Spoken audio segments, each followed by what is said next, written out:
You're listening to Away with Words, the show about language and how we use it. I'm Grant Barrett. And I'm Martha Barnett. If you've ever played tennis, you know that after a while, the net will start to sag. And at that point, you have to go over to one end and turn a crank to make it taut again. Now, that crank was invented by a Yorkshireman named Robert Charles Hope. He came up with this device in the late 19th century at a time when the popularity of lawn tennis had begun to surge in England. For example, the first Wimbledon tournament was in 1877. Now, you may wonder, why am I telling you all this on a show about language? Well, Robert Charles Hope was not just passionate about tennis, he was also passionate about words. And he's one of many members of the public who responded to a call from the Oxford English Dictionary to send in citations for notable words that they encountered in their reading. And it was Robert Charles Hope who provided the OED with its first citation for the word filching, meaning pilfering. And he also sent in the first citation for the verb to jaunt, meaning to make a horse prance up and down. And I learned about him in a fantastic new book by linguist and lexicographer Sarah Ogilvie. It's called The Dictionary People, the Unsung Heroes Who Created the Oxford English Dictionary. And I'm very excited about it. That was just a preview because I want to talk about it later in the show, too. This is tonally different than Simon Winchester's The Professor and the Madman, also known as The Surgeon of Crowthorne in the UK, in that it's not just about a couple of people and how dictionaries are made. It's about a lot of people and how dictionaries are made. And I would say that it's a lighter, more fun book. It's a lot of fun. In fact, I was going to add that one more word that Robert Charles Hope probably used is spheristike. Oh, spell that. Spharistike, spheristike. It comes from Greek, and it's an old name for the game of tennis that was used in the 1870s and eventually replaced by the term lawn tennis. Spheristike. Yeah. Well, we'll talk more about this book by Sarah Ogilvie later in the show, but we'd also like to talk to you. Why don't you lob some balls across the net to our phone number at 877-929-9673, or you can reach us on our website at waywardradio.org/contact. Hello, you have A Way with Words. Hi, good afternoon. Thank you for taking my call. This is Melissa calling from Alabama. Hi, Melissa in Alabama. Welcome to the show. What's on your mind? Okay, I have this question. My family is from East Tennessee, the Appalachian regions, the hills, mountains of East Tennessee. And my grandmother, she would always use this expression growing up. And sometimes it would be used in astonishment, sometimes it would be used in praise, but I've never heard anyone else use it. And I'm wondering, is this a old folk kind of language? What is it, antiquated, that used to be very popular? What happens? So the phrasing sounds like this, and the tone, the intonation is part of it. She would say, "Say, my goodness." Wow. It was so funny. And so This is your grandmother from Appalachia? she is also from East Tennessee area. Yes. Okay. And so she would say that. You would tell her a story, and if she was just amazed by it, she would go, "Say, my goodness." Or she would say, "Listen, we should listen to this. They." Sometimes she would shorten it, and she would just say, "They," like that. Where does this come from? And so it sounds like the pronoun they, They. That's the way it sounded. Uh-huh. Yeah. Yeah. Oh, this is wonderful. Yeah, and you know what? Our best guess is that this "they" as an exclamation is a variant of the word there. You know, THERE, like look there. My grandmother was from East Tennessee, and she talked that way. Dear, they, Lord, hush your mouth. Yes. Yes. Yeah, so as far as we know, it's particularly common in North Carolina, Georgia, East Tennessee, and it may have some Scottish influence. So it's like an R-less pronunciation of there. Right. So it's used more like a directive to call one's attention to what has just been said or what is occurring. Like there, look there, listen there. Yes. That kind of thing? Yes. Yes, exactly. Interesting. So, Melissa, are you feeling surprised at our answer and have a have an I, exclamation you want to share with us about it? I am. I am surprised, and I'm so thankful to hear this because I grew up all the time listening to this, and I knew how she used the word, but I didn't understand where it came from in the history, and so that makes so much sense that it would be localized to that area, that it would be localized to kind of that. I don't want to say time period because this was current all the way up through now that she used this language. Melissa, I think Martha was angling to get you to imitate your grandmother again.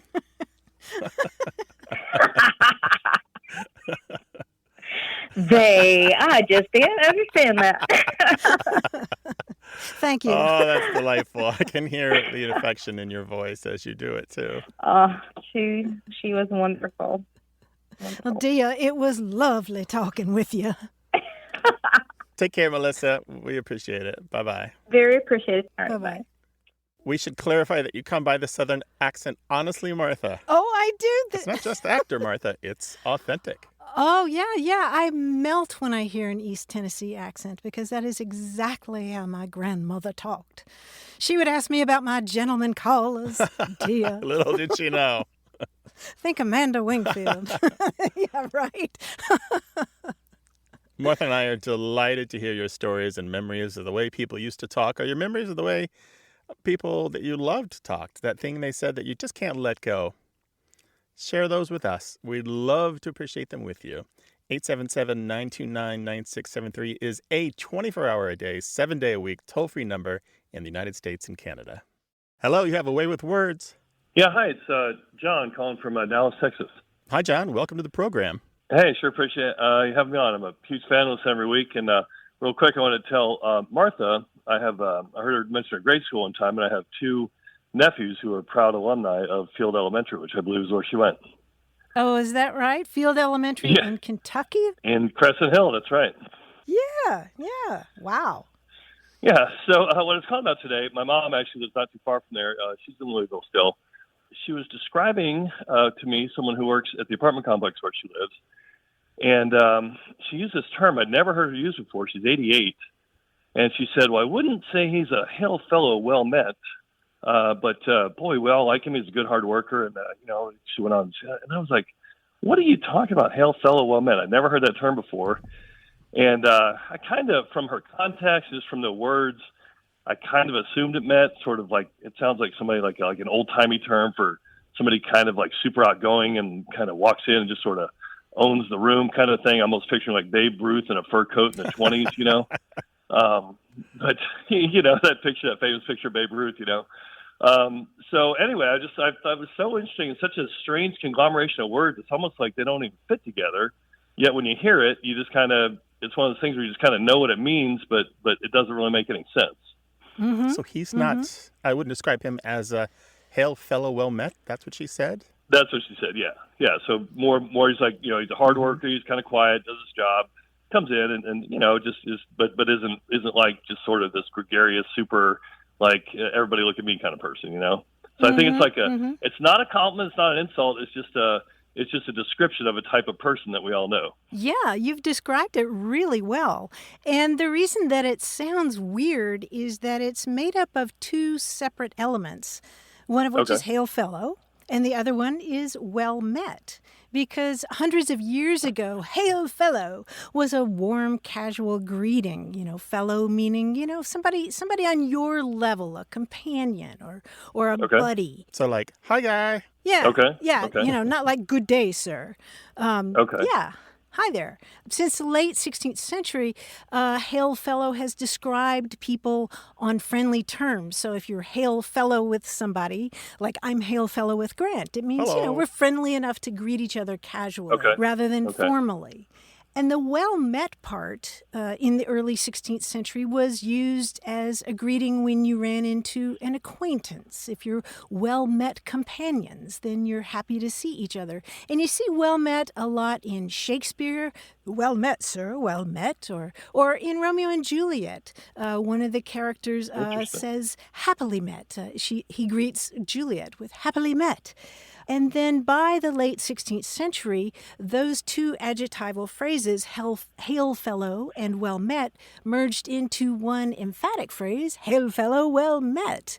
And I'm interested in her sense of the word because quite often, hail fellow, well met is a little bit, what would you say, Grant? Kind of irritating, sort of it's about overly the people who are a so. little too quick with their business card and their handshake, and they're constantly talking, and it seems to be all about them. Right. Yeah, backslapping, putting an arm around you when you weren't ready for that.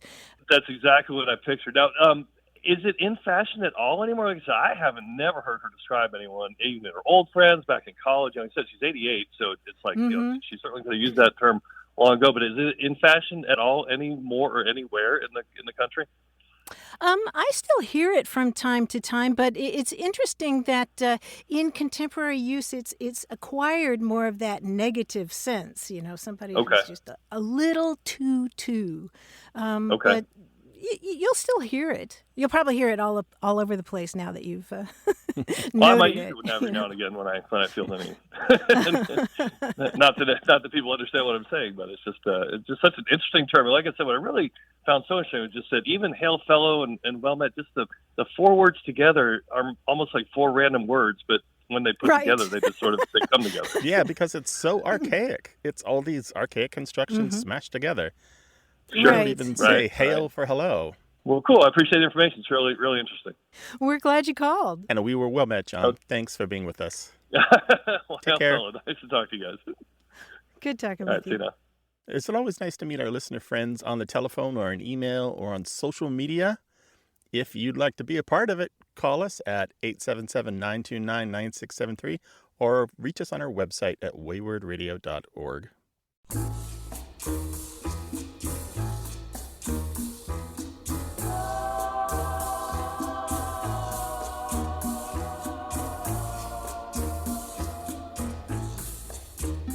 On our Facebook page, Sandy Wolf introduced me to the concept of TTWWADI.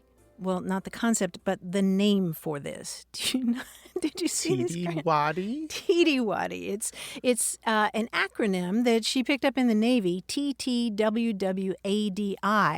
TTWWADI means that's the way we've always done it. Which is always a problem in big organizations with a long history. And nobody knows why. Don't mess with it. Right. It'll break. Right. It's TTWWADI. TTWWADI. That's the way we've always done it. The way it's done to talk to us is to go to our website at waywardradio.org and send us a message. You're listening to A Way with Words, the show about language and how we use it. I'm Martha Barnett. And I'm Grant Barrett. Who's this guy in a sailor suit coming in off a big ship? It's John Chinesky, our quiz guy. Ahoy. Ahoy, everybody. Ahoy, hoy.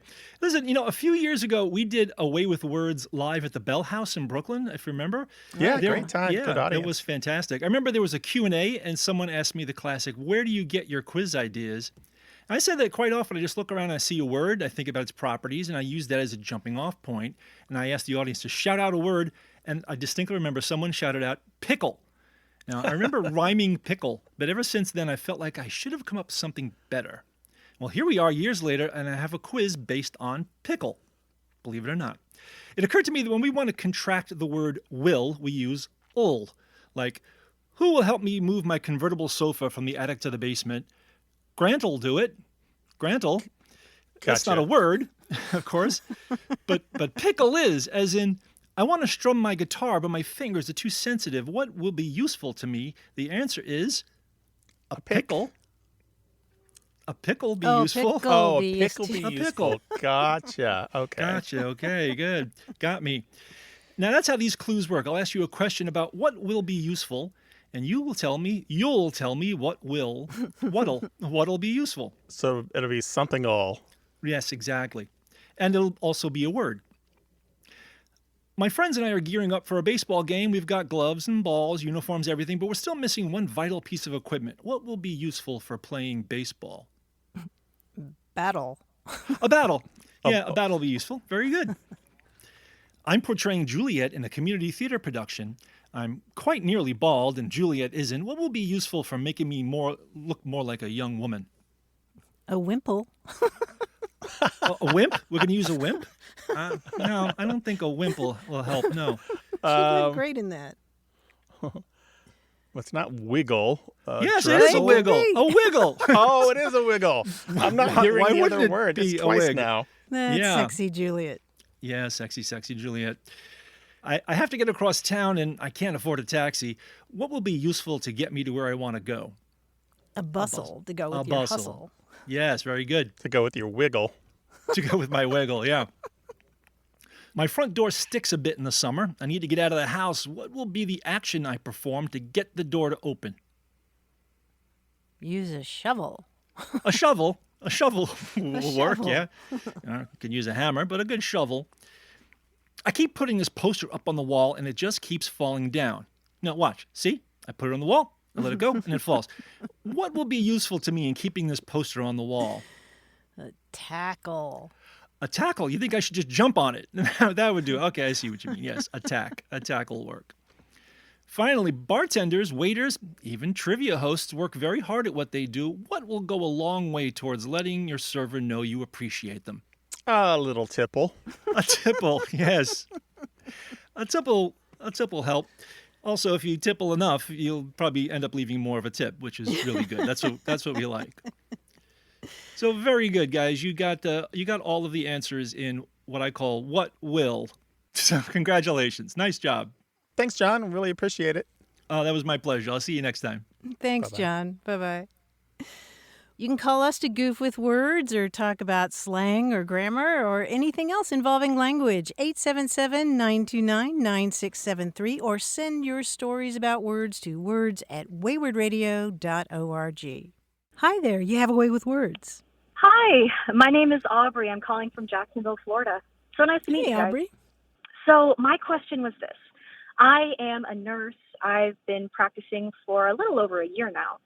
And up until this time, I had been, more or less speaking the same way I ever had.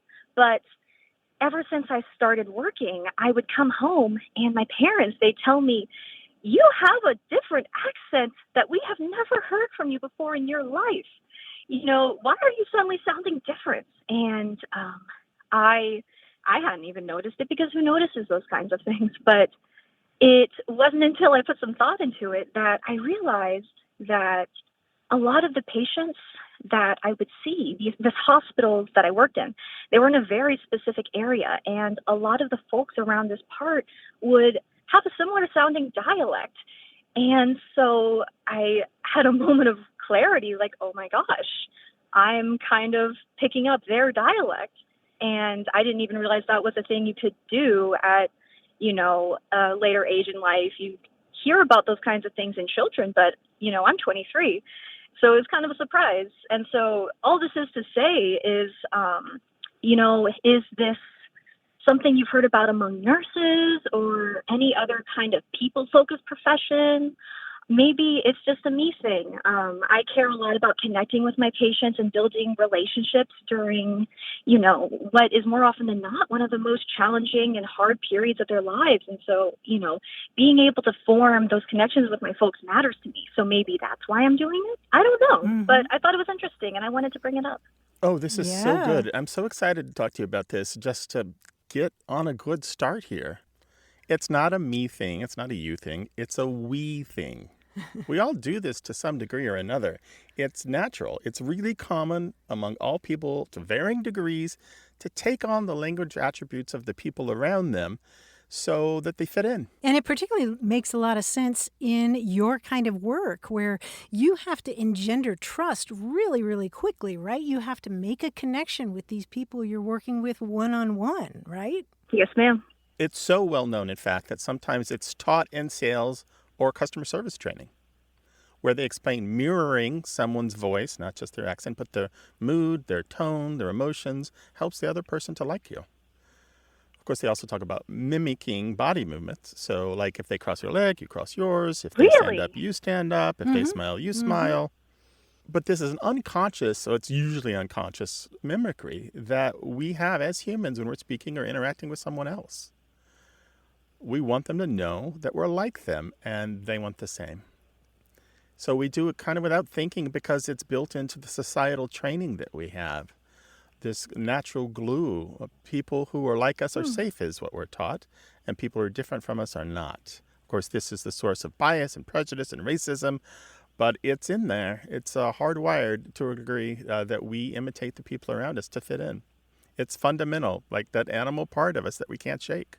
That makes sense. It's funny because, you mentioned subconscious, even consciously, something I try to do when I'm trying to get to know a new patient I haven't met before is I would, talk a little bit about myself, ask questions about their lives, try to find common interests and, keep that discussion going over the course of my shift. And that's something I am actively thinking about. But I guess I got so focused in that, assessing medications, all of the things that go with being a nurse that I didn't even stop to consider all of the unconscious things that go into connecting with people too. It's even about how you face them, right? Are you facing them head on or from the side?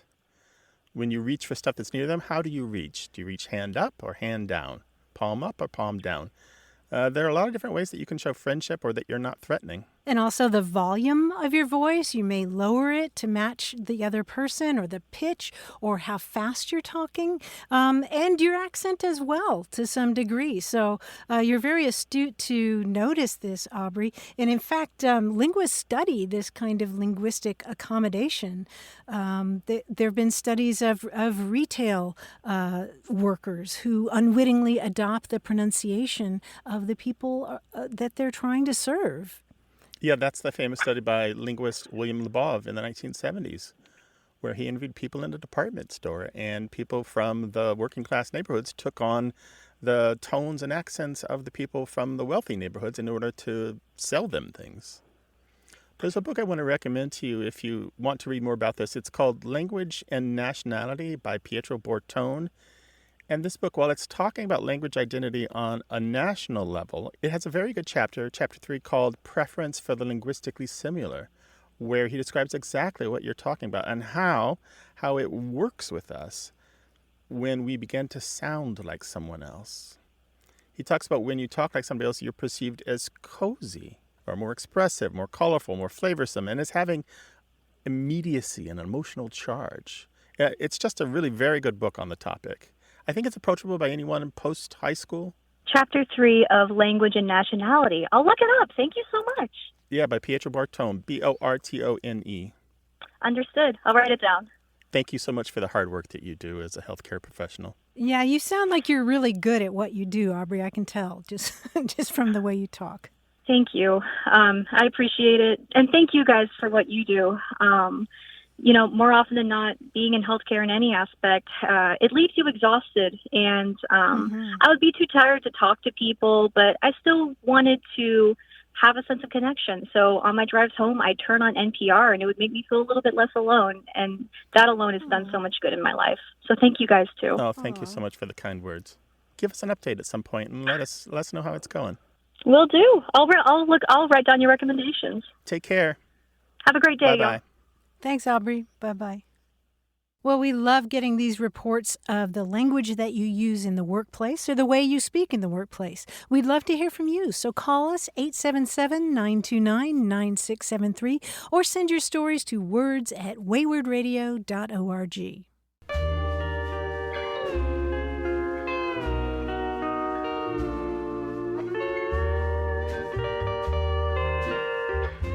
We've talked before about slang terms for going someplace on foot, like traveling by Shank's Mare or going with Pat and Charlie being names for your legs. Or taking the Chevrolegs. Yeah, the Chevrolegs. I like that one.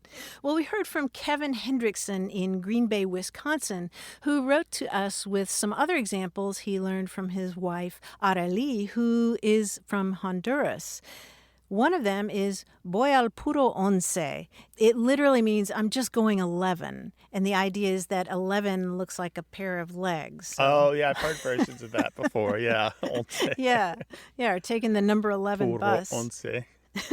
Yeah, And taking the number 11 bus using Yeah. your legs. Right. And another one that I really like that he sent was voy al puro pincel.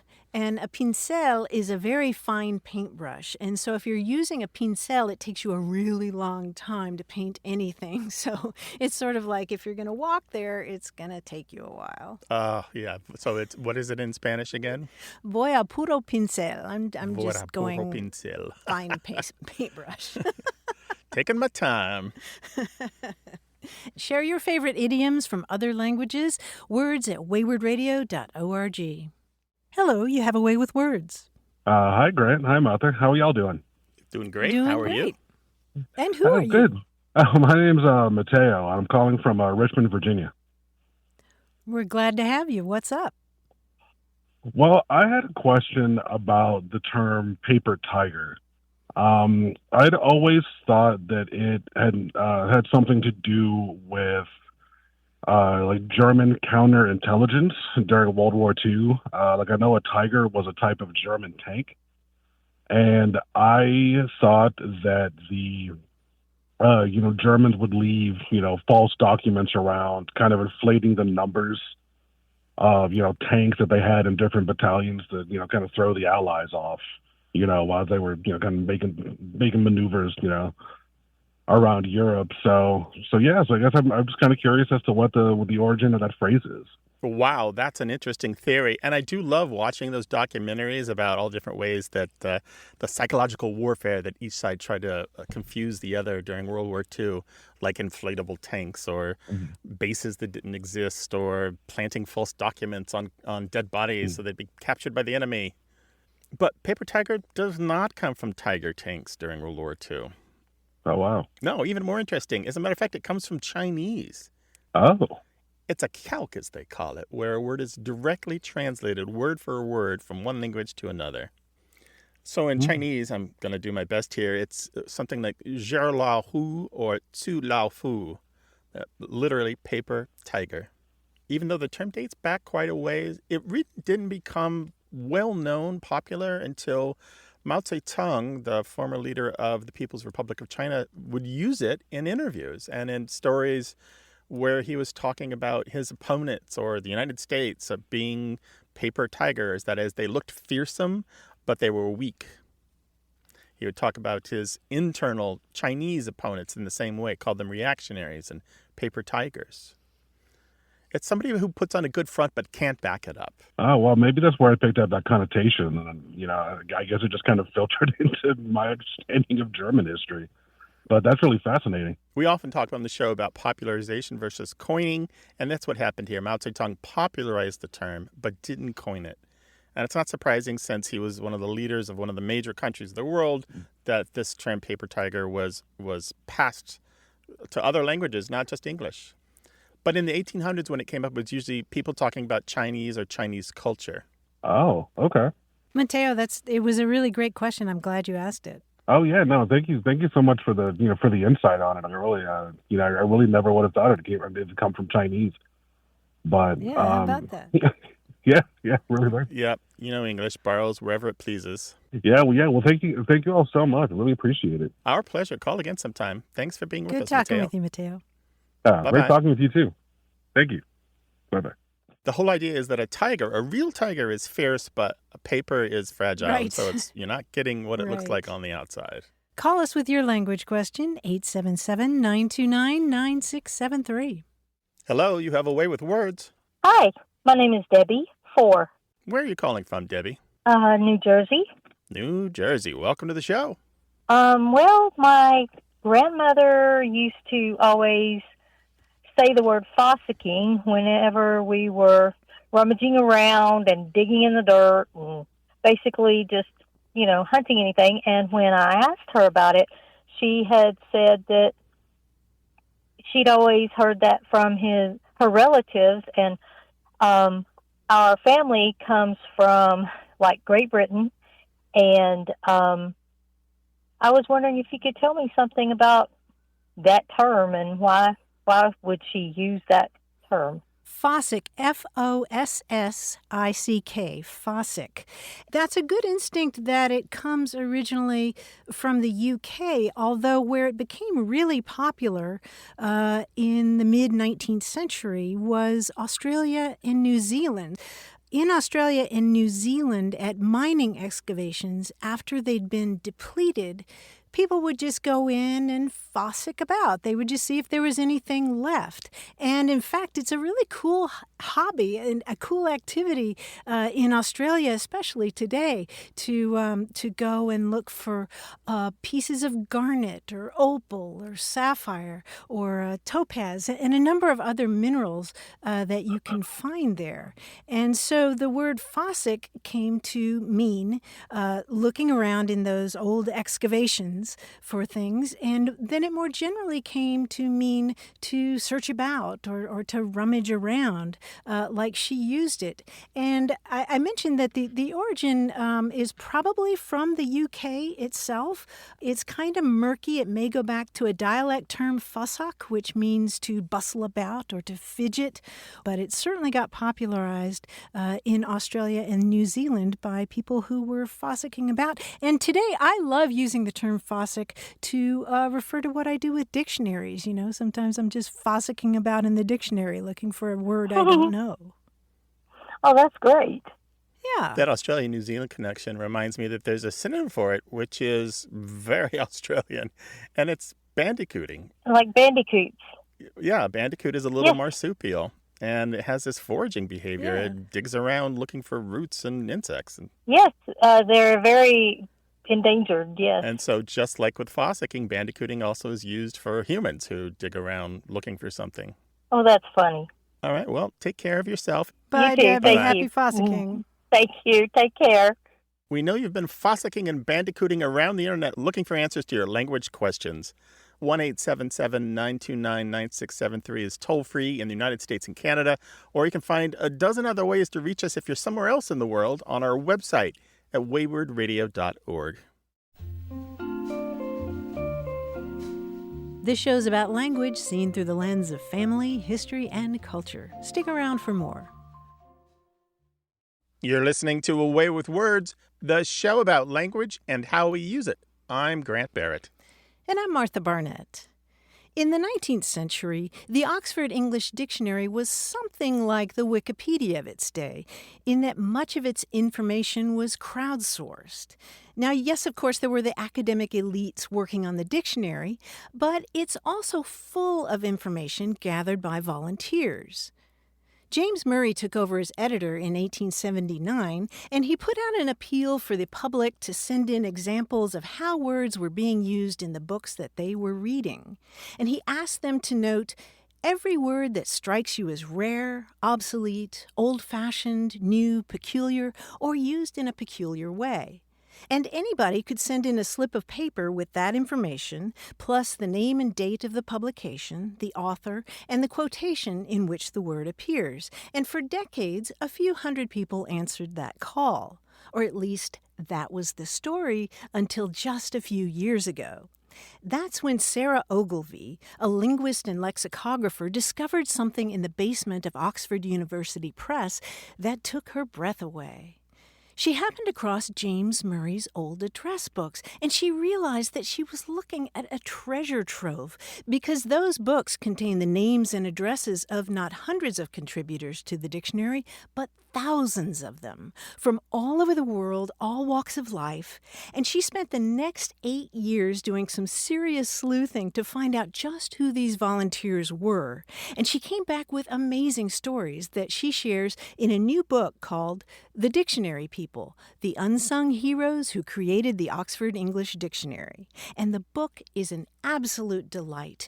It's chock full of information about language, about history, and it has fascinating profiles profiles of the contributors, who include people like a Scottish explorer who endured ghastly conditions in the Arctic, and a London businessman who was thought to own the world's largest collection of pornography.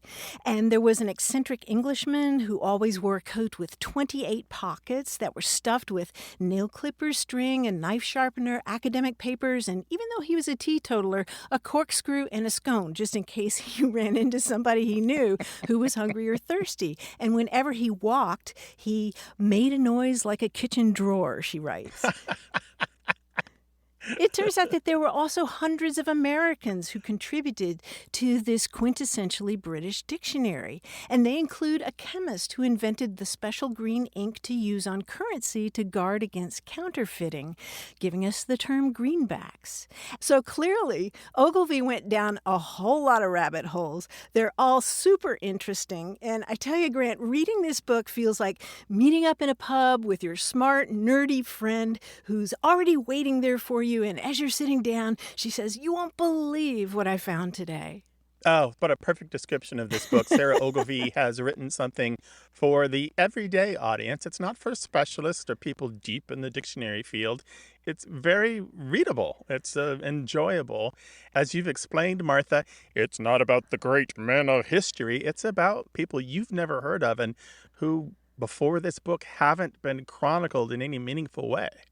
Yes, as you said, it's enjoyable, and I would say it's joyful. This is the book that I'm recommending to all my word nerd friends.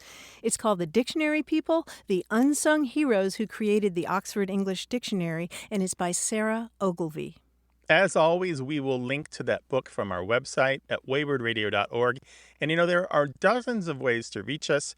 You can find them on that same website at waywardradio.org/contact. Hello, you have a way with words.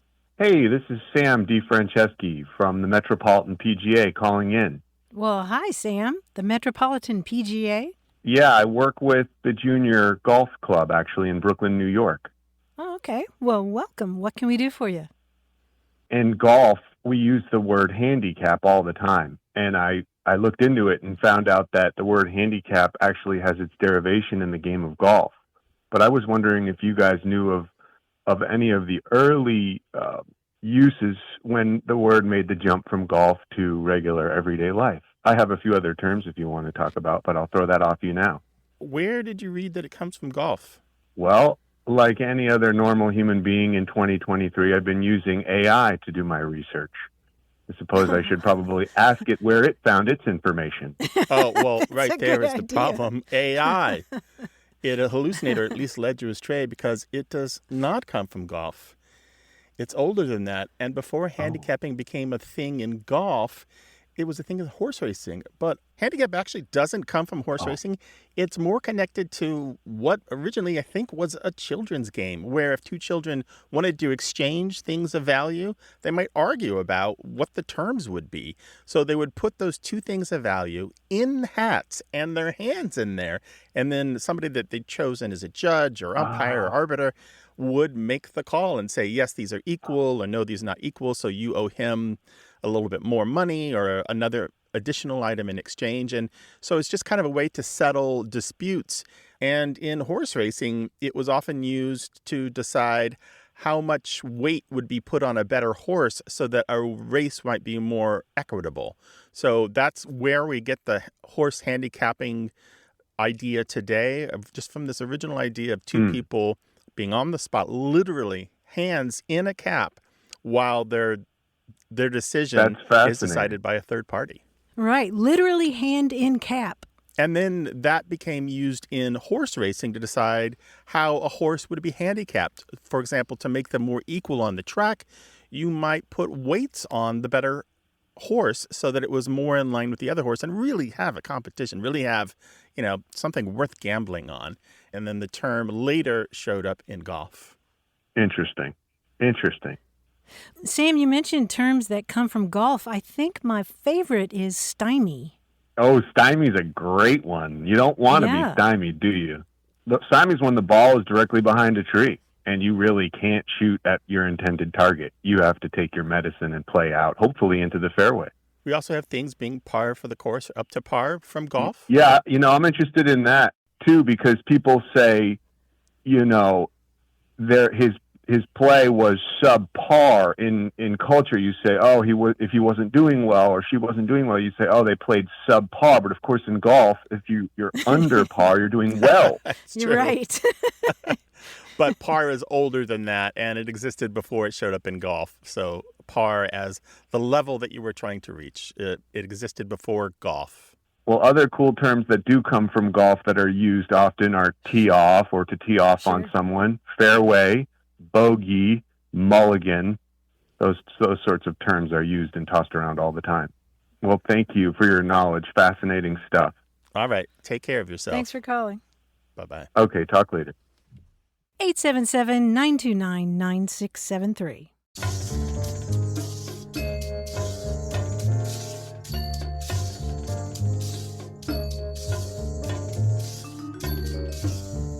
We had a message from Barbara Anderson in Jacksonville, Florida. She was listening to the show, and a saying from her grandmother popped into her head.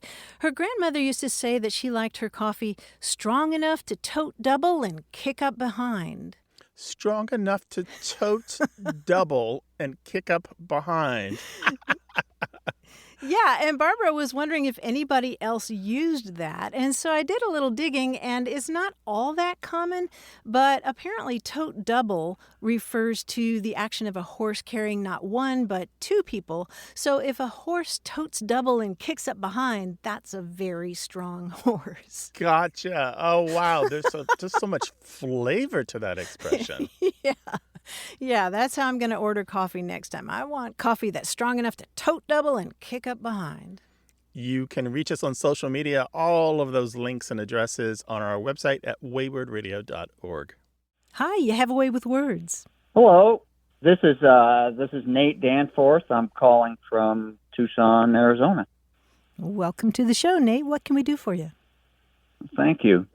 Yeah, I was recently back home in Western Massachusetts and was reminded of quite a few things from my childhood, and one of them was this saying my grandmother had. She had come from Nova Scotia just before World War I, and she had some things that came with her, and she would get exasperated sometimes and say, "Dear me, suz." Something would startle her, and that would be kind of her retort on that. And I've never heard it since, so I didn't know if there was something that was out there. Dear me, suz? Any idea how she spelled it? I don't know, but... Okay, but definitely not suds. Not suds, not S-U-D-S, but more like S-U-Z as in Zed. Yes, exactly. Yep. Okay, yeah, this is really interesting. It's not that common. Anybody who uses this term probably recognizes that it's very dated, if not obsolete at this point. But there are about 200 years of history that we know about showing up first in the early 1800s, 1820s, and all of the evidence points to it being a form of sirs, S-I-R-S, as in dear me, sirs, with an overlapping influence of transformations of sakes to get variants like suz alive, but also variants like law me suz or oh suz alive, law suz, and all of these just kind of a form of drawing attention to a situation, kind of like you might say man or boy. There isn't necessarily a man or a boy present, but you're using that as a form of emphasis. The form that your grandmother used shows up very early, 1830s. We can find it in the as-told narrative of Peter Wheeler. He was a black man who left enslavement and helped move the cause of abolition with his life story. It also shows up in a Mark Twain short story, The $30,000 Bequest from 1905. So there are at least two written places that it could have gained some traction and been picked up by others. People in the 1800s definitely would have recognized it, but it just is not that common anymore. Oh, wow. Yeah, so dear me suz, S-U-Z, is probably a form of dear me sirs, S-I-R-S. Same way we'd say man or boy or lady. Yeah. It's an interjection of surprise or delight. So, Nate, you've helped to popularize it a little bit today. Perhaps. Let's see. Let's see if it finds its way. back into favor, right? I like it. Yeah, right. Dear me No, says. no, this is good. I'm going to research this. Thanks for sharing your memories of your grandmother. And give us a call again sometime, all right? Will indeed. Thank you guys so All right, much. take care. All right. Bye-bye. Bye, Bye. Nate. The number is 877-929-9673, toll-free in the United States and Canada, including Nova Scotia.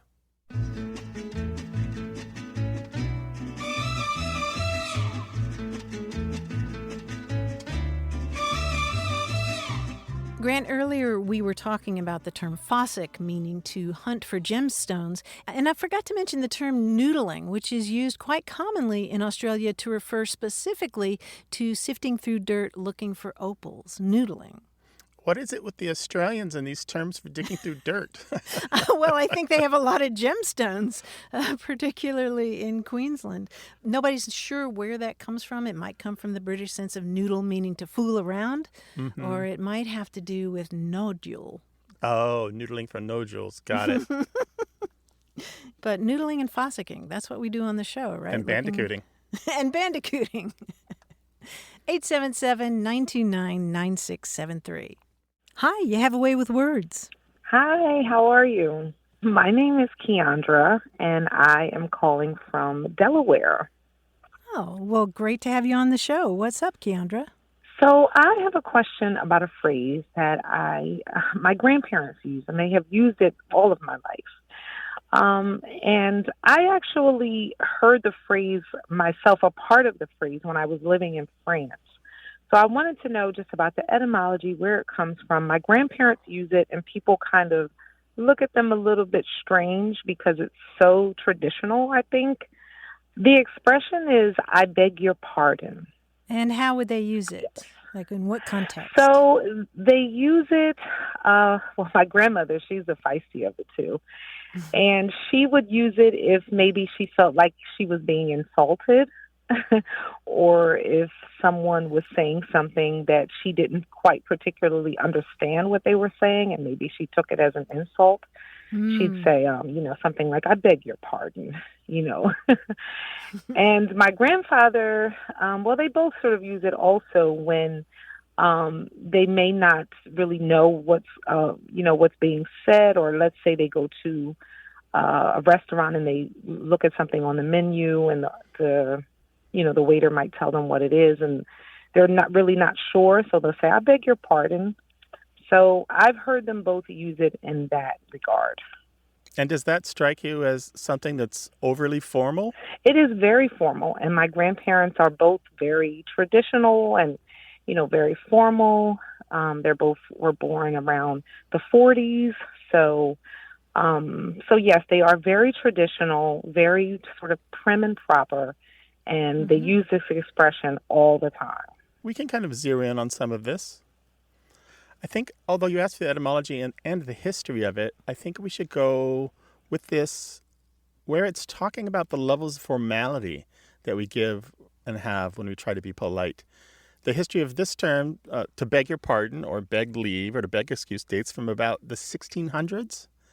Pardon itself, we do indeed get from French, so good look out there, and Latin before that. And we can have beg pardon as a noun, meaning an apology that also dates to the 1600s. But one of the things that struck me here as you were explaining was how the informality of modern English kind of leaves some people who still have the old formality hanging. That is, what was once normal is now not normal. And so they sound a little out of step. Yeah. I wouldn't say abnormal, but, we have this informalization of language where everything almost at every level is less formal. Yeah. And it's been a trend in English for at least 100 years in all parts of society and all parts of the English-speaking world. Part of it's cultural, part of it's social, part of it is just language change. Democratization of all different parts of society also contribute. And so beg your pardon is a really great example of a phrase that's going by the wayside because of that informalization of language. Yeah, young people just, they have a blank look on their face, when my grandparents use it. Yeah. So the individual meanings of the words in beg pardon or beg your pardon don't really matter. It's just that overall tone of formality. We do this a lot in language. Greetings are like that, and leave taking or the way that we sign emails. All of this is expected of us, but the words themselves don't matter so much. just as long as you do the formality, just as long as you do the politeness task. Right. You might say, how you doing? But you don't really want a list of everything that's going on with the person. Well, I must agree with you guys there. My grandparents are very polite, and they will be polite even when they are grimacing. Thank you, Kendra, for your call. We really appreciate it. And I always love when people share memories of their grandparents, and yours sound adorable. Well, if I have any other phrases that they say that I can think of, I'll give you guys a call back. Oh, please do. Okay, great. Thank you. We welcome it. Take care. Thanks so much. Take care. Bye-bye. Bye-bye. Well, what's the polite way that you start a phone call? Let's find out. Call us, 877-929-9673. Our team includes senior producer Stephanie Levine, engineer and editor Tim Felton, and quiz guy John Chinesky.